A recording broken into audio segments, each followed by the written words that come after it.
Hi, everybody. It's great to see you again. Have you ever considered that each day on the job is work in the light? Now, part of our walk in the light that John talks about in his letter is learning what it looks like to work in the light. Well, work in the light is what we call the materials that we use in Soul Priority. It's currently comprised of three modules.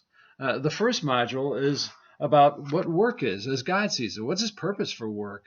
And what is this thing called shepherd leadership? Why are all the leaders in the Bible referred to as shepherds?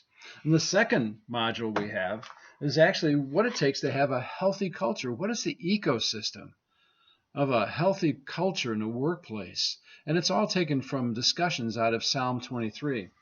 And finally, the third module we have is what is important about having a singular God priority to either walk in the light or work in the light, and how important that is to your life.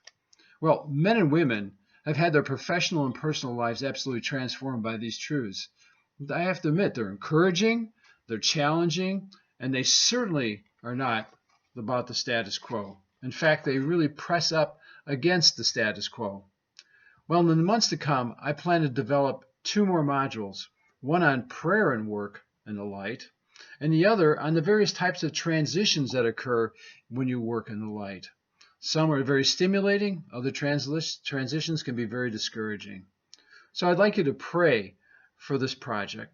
Pray specifically that Work in the Light will be published.